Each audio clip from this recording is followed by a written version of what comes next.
Once again, 100.5 Jack FM presents the Picture Book Interview with Chad the Intern.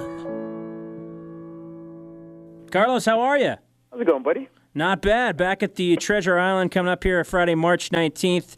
Show at 9 o'clock. You can pick up tickets at treasureisland.com or call 894-7722. So, Carlos... Or you can mug one of those Cirque du Soleil, one of those makeup guys. They, you know what the cool thing, and, not that I'm advocating anybody going and mugging some of these clowns, but they don't talk. That's so true. I don't know how they're going to be able to describe you to the police. I'm just throwing it out there. That's a good point. They're kind of like mimes, aren't they? Aren't they? Yeah, they're like cool New Age mimes with cool makeup. But, if you take their money, the cops are going to be like, what did he look like? And, unless you're really good at Pictionary, I don't think they're going to be able to catch you, man. Pictionary, that's beautiful. Hey, well, first of all, happy St. Patrick's Day. Likewise, brother. I know you're a big fan. What do you do to celebrate on St. Patrick's Day? Anything? Perfectly. Drink green beers, right? Isn't that you know what? Isn't that the best way to feel Irish? Is to drink green beer? Yeah, which is kind of silly, honestly. But I guarantee you that if we were to go to Ireland and be like, "Hey, man, where's the green beer?" They'd be like, "What are you, retarded?" They'd be like, "What are you, stupid? You really think that we drink green beer?" Yeah, it's always us white people that screw things up. It's kind of like the same thing with Cinco de Mayo. That's when you put the sombrero on and drink Coronas. Except we go both ways. See, like you put on, a sombrero. But then there's Mexicans right now, drinking green beer. I mean, there's some guy going, hey, it's St. Patrick's Day, Holmes. I don't want nobody to pinch me. You know what I mean? I'm going to put on green. It's whatever, man. The reality is this. I don't care what holiday you want to call it, whether it's St. Patrick's Day or whether it's Cinco de Mayo. If you're telling me that I can get a beer for 50 cents, I don't care if it's red. Thank you. Yeah, any holiday centered around drinking is definitely good. Oktoberfest, another one, obviously. Right. See, that's what I'm talking about. That's where, we pretend to be German. It doesn't matter. That's the beauty of America. You know what I mean? You want us to respect your culture? Fine. When you come, show up with a holiday that revolves around drinking.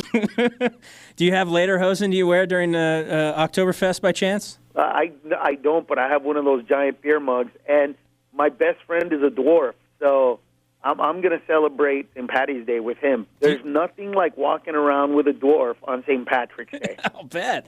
Are you serious? Your best friend is a smaller person? Yeah, he's a little person. His name is Brad Williams. Yep. Does he dress up as a leprechaun? No, he hates St. Patrick's Day. Hates it. Hates it with a passion. Hates St. Patrick's Day, and he hates Christmas. You know what I mean? Because of the elf thing. Right. But, of course I use them and abuse them to get free drinks all over town. Well, you could probably pick up chicks with him, too, on St. Patrick's Day, I would imagine. Well, I actually, I'm not the nicest guy on the planet. I mean, come on. We have fun. So he abuses me on Cinco de Mayo, and then on St. Patrick's Day, I make him wear the elf shoes. So I don't know if that's right or not, but everybody has a good time. And you know what? He ends up getting laid at the end of the night, at least once or twice, on St. Patrick's Day, just for being a little person. Well, that's not bad. I mean, that's the upside, I guess. Okay, that's a great upside. What are you talking about? Hey, I got to wear green shoes and I get laid? I wish it was that easy for me. What are you talking about? I wish I could just show up with, a sombrero and the chicks are like, oh, my God, look at the Mexican in a sombrero. You know what I mean? See, that's the whole thing. A little person, a dwarf shows up with, the green shoes, and chicks are like, oh, my God, you're so cute, and he gets laid. I show up in a sombrero, all of a sudden I'm cutting somebody's grass. Not the same reaction, brother. But you get a free Subway sandwich for that generally, don't you? Yeah, I wish. I wish. Hey, yeah, that's funny. I end up cutting grass and singing 5. So I want to congratulate you on the new movie, Our Family Wedding, in theaters now. I haven't seen it yet, but it's getting great reviews, and it's also co-starring Forrest Whitaker. So, I mean, what was that like? That was amazing, man. It was an amazing opportunity for me to do a movie, and not just do a movie, but, work with an Academy Award winner and America Ferrera and Lance Gross and Regina King, and I mean, it was an amazing and it opened really, really well, and making its money, and I'm blown away by it.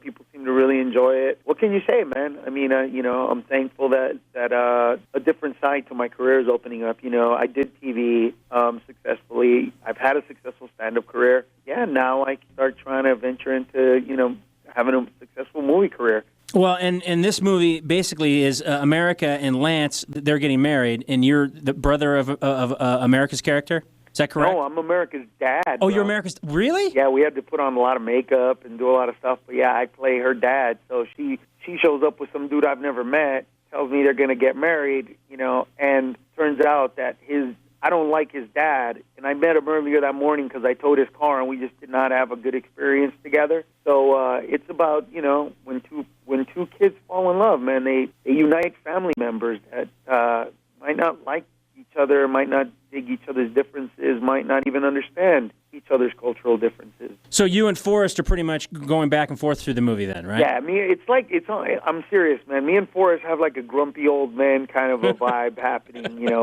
where everything is a challenge and everything is a one-upman thing. But it's really, really funny movie, and it's a family movie. Well, I saw pictures from the premiere, and it looks like Forrest Whitaker's lost a lot of weight, man. Dude, he lost so much weight, man, and then he told me that he's doing some martial arts training, and if I want to work out, and I'm just like, yeah, that's all I need is for you to kick my ass. That's where I'm going. But yeah, he looks great. So now I'm working out, every day because I can't have Forrest looking great and me still being fat. So. So stand up, you got movies, you've already done television. When's Broadway? You're kind of like the new Renaissance man. Dude, that's bizarre that you asked. They just recently called me asking me if I was interested in doing a Broadway play. I swear to God. Really? Really? And they're like, the character sings. I'm like, what? What? Do you know who you're talking to right now? Yeah, I know. Do you know who I am, right? I'm the guy, and they're like, yeah, we know who you are. Yeah, I'm that comedian, right? Yeah, they're like, yeah, we know exactly who you are. We love you and we think you can sing. We've heard some of your stuff. I'm like, okay. So are you going to do the Broadway project, or are you it's up in the air too? This specific project, no, I couldn't do, but offers keep coming in, so eventually I'm going to do one. One other thing that I saw that I found interesting as well is that you were at the closing ceremony of the NASDAQ. What was that like? Bro, how weird is that, man? I mean, it's awesome. Like, I got to close it, and I was on the big screen in Times Square, and I got to close NASDAQ, a financial institution. I know, bro. Life is good. What can I say? I know a lot of people out there are hurting, and they're pissed off right now going, who is this guy talking all that? Yeah, thanks, Carlos, for telling us how great your life is. You know what I mean? No, I don't want to rub it in anybody's face, guys, but, yeah, life is good, man. And this gig at TI is becoming, something that I do like once a month, once every other month. So, it's almost a permanent thing with Carlos Mencia and TI. Well, we're glad you're coming back. And, again, Carlos Mencia can be at Treasure Island this Friday, March 19th. Shows at 9 o'clock. You can get tickets at 894-7722 or treasureisland.com, or you can win them right now at jackbaby.com. Hey, Carlos, thank you so much for coming on again. Appreciate it. Anytime, bro. You have been listening to the Picture Book Interview with 100.5 Jack FM and Jack TV. Good day.